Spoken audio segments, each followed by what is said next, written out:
Today we'll be discussing the history of massage, the strokes used in massage, the benefits, and the different oils that you will use in a massage. So Swedish massage is defined as effleurage, which is your stroking and gliding, the petrissage, which is kneading, tapotement, which is the chopping, striking, friction, which is the rubbing, and then vibration. Now, Swedish massage did not originate in Sweden, and it wasn't created by a Swedish guy either. In Sweden, there actually is no Swedish massage. They call it a classic massage. And in Europe, the term classic is used more than Swedish. But in America, we don't really use classic massage. We use Swedish massage or relaxation.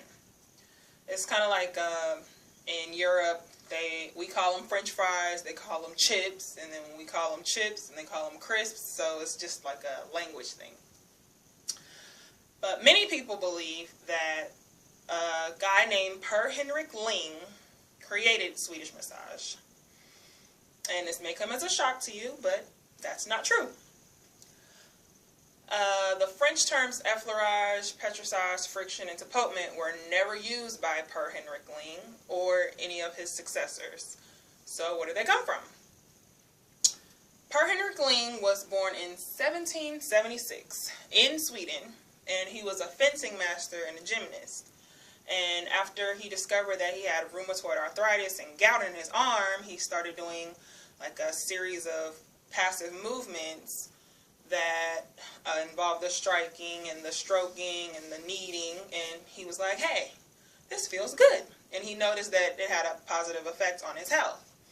And then he started developing a system, which is the medical gymnastics, and that was later on known as the Swedish movement cure, which is the precursor to Swedish massage. And the system was called the Swedish gymnastic movement system. And that's probably the reason why a lot of people misconstrue the word Swedish massage, because it was the Swedish gymnastic movement system. But the gymnastics had 4 categories. So there was the pedagogic, which is the educational, the military, the medical, and the aesthetic, which is the appreciation of beauty. So many people question, was Per Henrik Ling the father of massage? Was he the founder of medical gymnastics? Or was he both? But today he's known as the father of physical therapy. Alright, so it was actually a guy named George Metzger that created the terms effleurage, petrissage, tapotement, and friction. And that's what we call the Swedish or classic massage today with those terms. So effleurage are the long gliding strokes, and of these strokes they are used all over the body, and they should always go toward the heart. They're done with the whole hand, the thumbs, the arms, the knuckles, it's just the gliding motion. Then we have petrissage, that's your kneading. This is a little bit deeper than effleurage because it lifts the muscle away from the bone and helps aid the blood and lymphatic flow under the muscle, above the bone, but through the muscles. That's kneading and squeezing, and it'll help the circulation and clear out all the toxins that we have in our bodies. Next is the friction. Friction is the deepest penetrating stroke, and this is used with the fingertips as well. They use this stroke near the joints, so it'll along the side of your spine, and that'll help with breaking up the adhesions or the knots that you have in your back. We have tapotement, which a lot of you know as the karate chop. However, when you do it, make sure you have loose wrists. You don't want to go like this because that'll hurt your client, and we don't want to hurt our clients. But you can do it with an open fist or a closed fist, the side of your hands, or your fingertips. A lot of people do tapotement on the face when they do a facial massage. They also have vibration, which isn't really a stroke, that's just what they call it. But that's just real fast, but it helps stimulate the blood flow. And a lot of people do that on the lower back when they have lower back pain. So when you do a Swedish massage, it's typically a full body. Sometimes it's a 60-minute, sometimes it's a 90-minute. Occasionally it's a 2-hour, which is kind of hard to do, but people ask for it. So a lot of people don't need it. They just think it's better for them if they get longer, but they really don't need it. But if they want to pay for it, hey, go for it. But the main reason for Swedish massage is to increase the blood flow and release the toxins from the muscles. And it also shortens the recovery time if you have a muscle strain or an injury, because it flushes out all the lactic acid in the tissues and the uric acid and the other metabolic waste that you have in your body. There are a lot of benefits to massage. I'm going to go over a few, but there are a lot more. One of the big ones is stress. So stress is universal.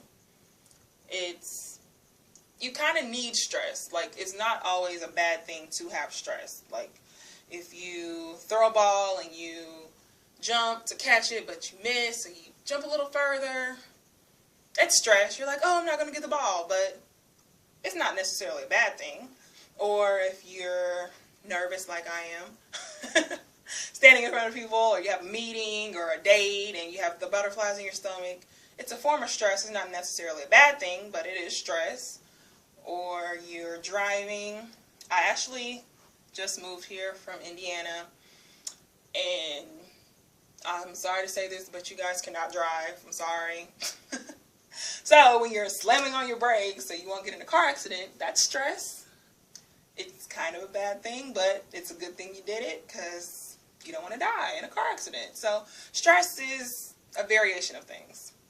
But the adrenaline boosts your heart rate, and then the cortisol boosts your blood sugar.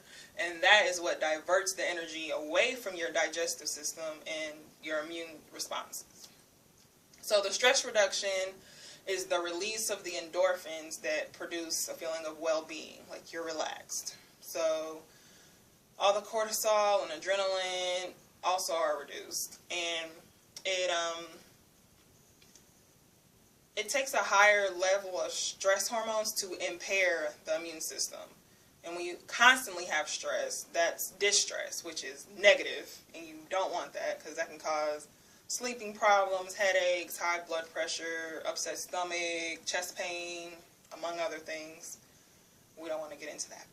So another benefit of massage is alleviating back pain. A lot of people come in for back pain. And example, have you ever worked out really hard, and then the next day you can't move and you're walking like a cripple because you can't use the bathroom? You have to like squat down because you're in so much pain. Massage can help with the soreness, because that's going to knock out all that lactic acid that you have built up in you, making you stiff, making you not move. And a lot of people experience neck and back pain, but it's from a less strenuous activity, which is sitting. Yes. A lot of people have desk jobs, and they're sitting at their desk and they're like this, and their shoulders hurt and their back hurt because they have horrible posture, and they're sitting at their desk all crazy with their legs up and eating a bag of chips. So it's not a good thing. So a lot of people, and that's like a main reason a lot of people call off from work, is because they have chronic lower back pain.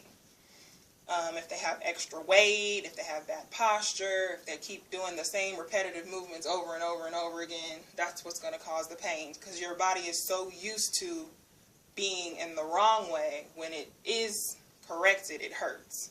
Kind of like you go to the chiropractor. You can't go to the chiropractor one time and your back's going to be straight. You can't go to the dentist one time and get braces and your teeth are going to be straight. So you can't go to the massage therapist one time and you're just pain-free. It doesn't work like that. You have to keep going and keep training your body to correct itself. Another benefit of massage is it makes you less dependent on medication. So have you ever watched the commercials for a medicine and they're like, if you take this medicine, it'll help with this, but the side effects are death and stroke and high blood pressure and dizziness and fatigue, and I'm like, why would you want to do that? Why? I don't know. Then you have to take medicine for those side effects, and you just have a whole pharmacy in your purse because you're taking all these medicines. But I'm not saying a massage is going to cure anything that medicine is for, but it'll definitely help. Like high blood pressure, if you just eat right, and depending on what kind you have, if you just eat right and get massage and treat your body right, your blood pressure will naturally go down, because when you get a massage, it lowers your blood pressure anyway. So getting massage helps you regulate your body naturally without all the harmful side effects of medicine. Another benefit is joint flexibility.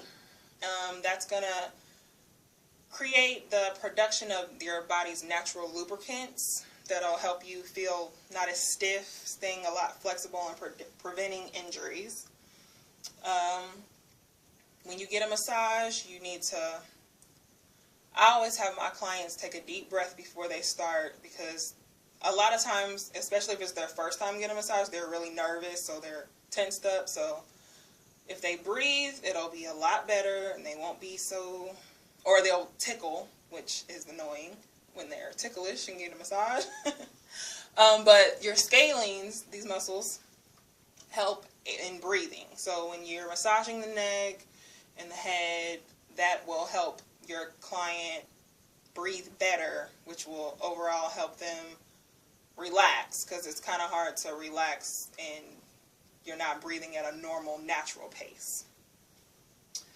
A lot of people come in for massage because they have migraines and headaches, and actually about 60% of 45 million Americans have chronic migraines and chronic headaches, and that is very bad because that can cause lack of sleep, you can't see straight, you can't hear, you're just a mess. So a lot of people want to know why they get all these headaches. A lot of people drink coffee or a lot of caffeine, and then they're not drinking water. And water is necessary to live, but the caffeine and the coffee is going to dehydrate your muscles, and that's what causes you to get a headache. So the more water you drink, the better off you are with getting less headaches. By focusing on the neck and the shoulders, that'll help alleviate a lot of the tension headaches as well. A lot of people have poor circulation. I know I do. My feet are always freezing. I have to wear socks all the time. And when I massage people, I'm like, sorry, my hand's cold, sorry. But my hands are cold. I have poor circulation. So that is from having a pool of fluid in the extremities, and it's not completely circulating because you have so much lactic acid in the muscles blocking all the oxygen-rich blood they need to get to the ends of your body. It pumps from the heart and it doesn't quite get there, so that's why your hands and your feet are always cold.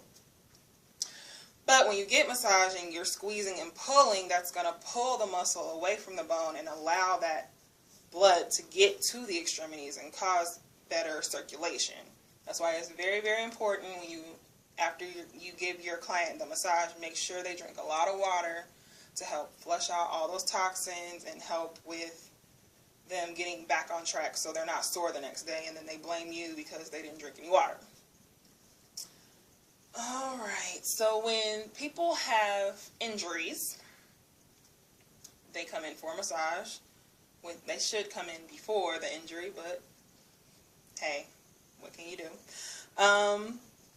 When you massage somebody that has been injured, make sure they have a doctor's note or they're able to get a massage. You don't want to give somebody a massage that just came out of surgery a day ago and they have stitches in them.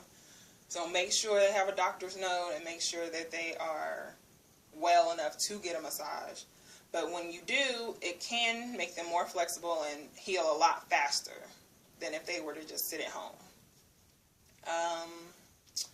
You can stretch them. It'll help loosen up all the scar tissue and all the adhesions along, especially if they had like a real surgery where they cut them. All the scar tissue can help break that up. However, if they have a broken bone, make sure you wait 6 weeks before giving a massage to anybody. And always remember, you are not a doctor. Do not give medical advice. Don't massage somebody and be like, oh, I think you have, I don't know, gout or AIDS or anything. You're not a doctor. Don't diagnose people. So a lot of people will ask, what's the difference between Swedish and deep tissue? Well, Swedish is more of a light to medium pressure, and it can be very relaxing, but it can also be energizing and help after an injury.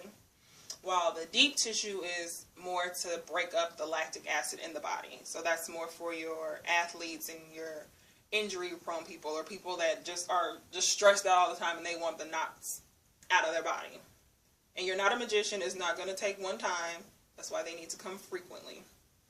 But the deep tissue will allow the blood to flow in more and get the lactic acid out. But whether they get a Swedish or deep tissue, it's always important for them to drink a lot of water. The last benefit I'm going to talk about today is the improvement of the skin.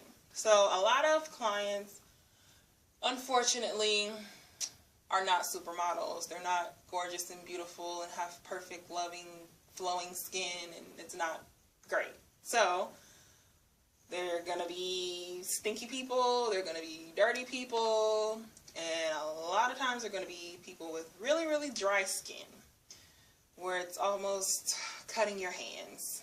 Well, not that bad, but it could happen. But that's because they don't exfoliate. And when they do, every once in a blue moon, decide to moisturize their skin, they're moisturizing dead skin. So you're putting on lotion, and if you read lotion, you read like the ingredients of it, it'll have probably a form of plastic in it. So you're basically putting plastic on top of already dead, dry skin and not allowing your skin to breathe. That's why we're going to teach you to do wraps and scrubs to exfoliate the skin, and then put moisturizer on the skin that'll help absorb and create a new cell generation, so you're not massaging dry, crusty skin, because that's not nice. So we use carrier oils. Carrier oils are usually vegetable oils, fixed oils, a base, and you only need 30 milliliters for a whole full body massage. A little bit goes a long way. It's the good stuff. So they have their own therapeutic properties in them, and that is what's going to absorb into the skin and make it better because it's so rich in fatty acids.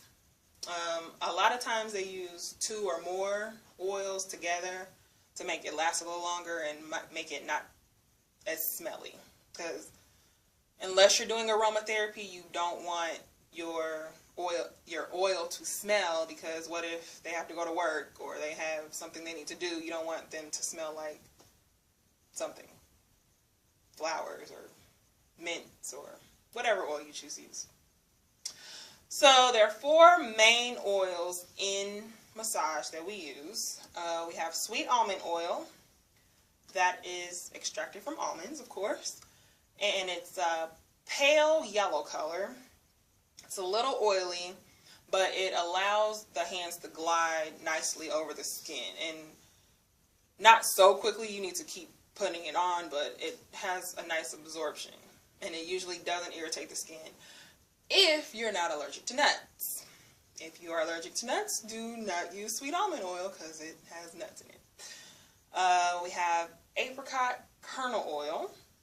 That's kind of similar to the sweet almond oil in the same texture, but it's more rich in vitamin E, and it has a longer shelf life, so it'll last a little bit longer. And it's a good alternative to the sweet almond oil for people that aren't allergic to nuts. Or if you are allergic to nuts, use the apricot kernel oil.